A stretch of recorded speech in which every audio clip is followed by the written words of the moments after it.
Betapa indahnya perjamuan kudus, betapa indahnya saat kami menyambutmu, betapa indahnya kehadiranmu yang bertatap kuatkan iman kami.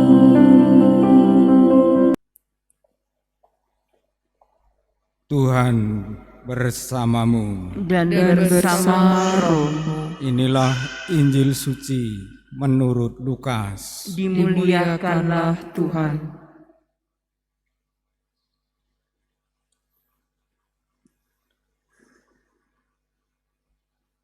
Ketika Herodes, raja wilayah Galilea, mendengar segala sesuatu yang terjadi, ia merasa cemas sebab ada orang yang mengatakan bahwa Yohanes telah bangkit dari antara orang mati.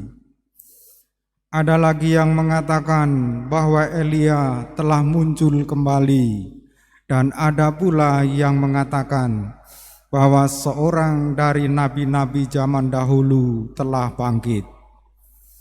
Tetapi Herodes berkata, Yohanes telah kupenggal kepalanya. Siapakah gerangan ini yang kabarnya melakukan hal-hal besar itu? Lalu ia berusaha untuk dapat bertemu dengan Yesus. Demikianlah sabda Tuhan. Terpujilah Kristus.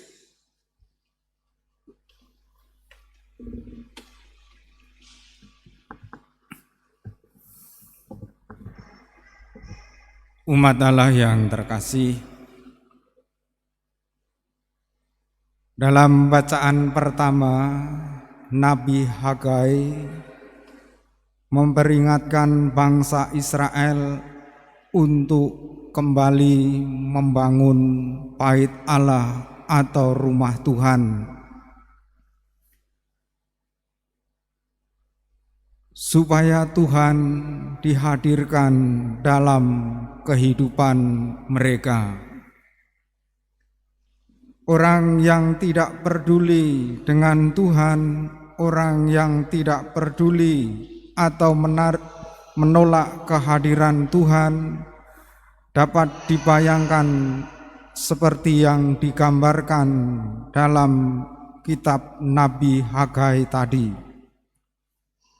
Kamu menabur banyak, tetapi pulang dengan hasil sedikit. Kalian makan, tetapi tidak sampai kenyang. Kalian minum, tetapi tidak sampai puas. Kalian berpakaian, tetapi badanmu tidak menjadi hangat. Dan orang yang bekerja tidak menerima upah seperti yang diharapkan. Begitulah gambaran hidup yang tidak peduli kepada Allah. Maka Nabi Hagai memperingatkan, mari kita membangun kembali bait Allah, rumah Tuhan yang sudah runtuh. Orang yang menolak Allah dalam hidupnya selalu gelisah. Itu dialami oleh Herodes. Hatinya cemas. Siapakah dia yang melakukan hal-hal besar itu? Maka dosa terbesar umat manusia adalah menolak kehadiran Allah dalam hidupnya. Bukankah Yesus disalib itu karena orang-orang menolak kehadiran Allah dalam diri Yesus, sehingga ia harus menderita disalib? Kita adalah orang-orang yang dipanggil untuk menghadirkan Allah dalam hidup kita. Mari kita bangun rumah Allah, kemah Allah dalam hidup kita. Dan kita rindu sekali untuk melihat dan mengalami hal-hal besar dalam hidup kita.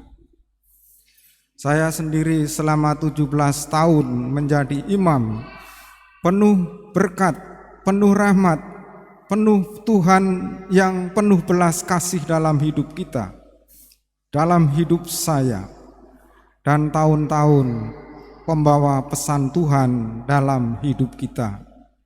Kita semua rindu, kerinduan terdalam dalam hidup kita adalah agar kemuliaan Tuhan dinyatakan dalam perkataan kita, dalam pekerjaan kita, dan dalam pelayanan hidup kita.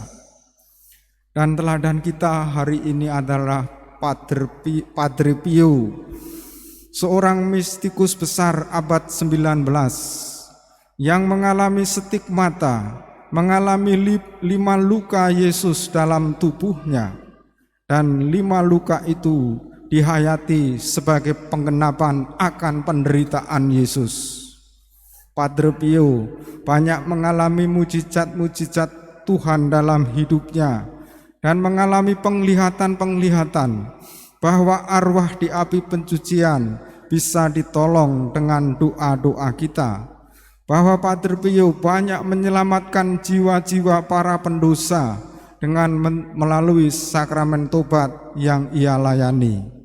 Padre Pio begitu dikasihi Allah sehingga ia menjadi penyalur rahmat Tuhan sendiri. Orang tua harus menghadirkan Allah yang ramah kepada anak-anaknya. Orang tua harus menghadirkan wajah Allah dalam kata juga, dalam sikap dan tingkah laku sebagai Allah yang penuh belas kasih. Semoga harapan saya di antara anak-anak ini, terutama yang di depan itu yang ngedotnya kenceng supaya besok jadi pastor kan, siapa tahu. Karena ini juga pas ulang tahun tabisan saya. Oh, yang ngedot 2 ya, yang cowok berapa? 4 ini? Yang cowok 3 ya, jadi 3-3-nya jadi pastor, amin lah. Karena ingat baptisan ini pas ulang tahun tabisan saya, besok diceritakan terus menerus. Dan semoga anak-anak tumbuh menjadi anak yang baik, takut akan Tuhan, dan dikasihi orang tua, juga keluarga sebagai jemaat Allah. Semoga kemuliaan Allah dinyatakan dalam pekerjaan dan pelayanan hidup kita. Kita lanjutkan dengan upacara sakramen baptis. Betapa indahnya kehadiran